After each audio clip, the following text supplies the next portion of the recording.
everyone, it's Wanda. It is Wanda Wednesday, and I wanted to share today about galleries on Facebook and the amount of images that you are sharing within your posts and your Facebook albums.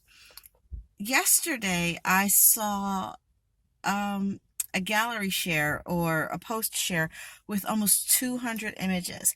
And as a photographer, I had the question, like, why would somebody do this? Do they have, does their website have a gallery option? And as a consumer, I had to sit here and say, do I really have that much time to spend and go through almost 200? I'm drinking my coffee. Do I really want to spend that much time going through 200 images? I understand that the person who posted this wanted to share their story, but that's exactly what pictures are, a piece of a story. And if you correlate it to a book, you want to think about maybe each picture being a page in a book, or a novel, like 200 pages of a novel. And would you upload 200 pages of a book to Facebook so someone can go through? Do we really have that much time? And the answer is honestly no. Nobody's going to go through that. I understand that people are excited. They love their pictures. They're pretty. They're colorful. These are your friends, your connections, and you want to tell the story of your business. But no, no. Ideally, you want to show the concept behind 10 to 15 images it's like a lead generation. You want to link it back to your website. And that's what you should be doing. You want to link it back to your website, and it's more of a teaser. That's how you want to think of your photography. Whether or not you did it, you shot the images, you hired a professional photographer to do it. That ideally is the concept behind social media and photography. You share them, you link them back, and you draw them in. Then your website should have a contact form, because what happens if Facebook gets shut down tomorrow, or Instagram or Twitter or LinkedIn? Those images still need to be housed somewhere so people can get a hold of you, so people can still see the work, so people can still see the content that you've created. And that's the thought process behind it. I think we get so relaxed, or we've been so trained that we want to share, that we want to be social, we want to connect, we want to build that know, like, trust. But in the end, this is still your content, and it needs to be housed somewhere that is owned by you. You pay for your website, you pay for your hosting, you pay for your domain. You've paid for those images, whether or not you hired someone to shoot them for you, or you've invested in photography education and you've taken those pictures yourself.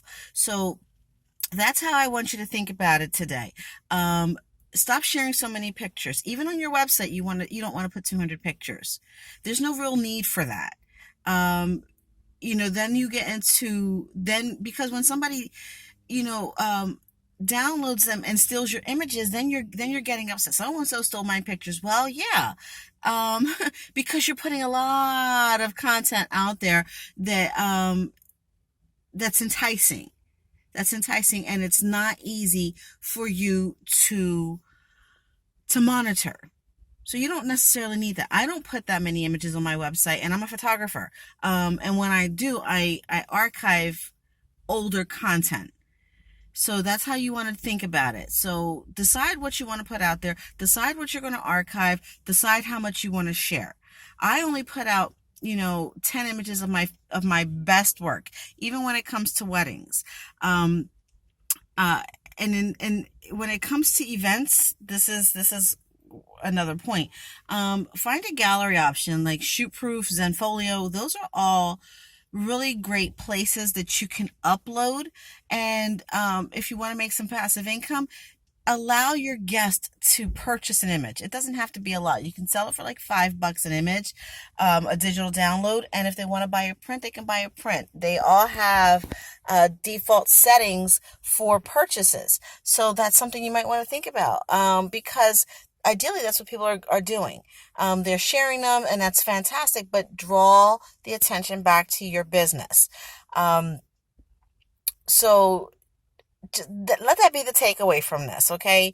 Um, Stop sharing so many images because it's hard to um, categorize them, inventory them, and monitor where they're going. You don't want people stealing your work. You don't want people you don't want to be able you want to be able to monetize them, and you want to be able to capture, like, maybe emails. You want to be able to follow through with that. So house them on your website as well. Have that be a lead generation from Facebook to your website, where all of your beautiful stuff is. Your blog posts, your about me, all of that fantastic stuff, how to get a hold of you, your other services, because it's not on Facebook.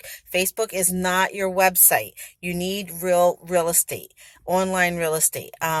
So that should be your primary goal, leading back.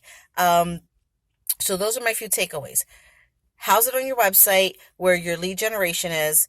Collect emails, put it on a gallery. So if you want to sell some of these images, you can. And I think that's about it. If you have any questions, feel free to email me, wanda@madcrusimages.com. And I have some of this on my website as well, because I don't share it on social media.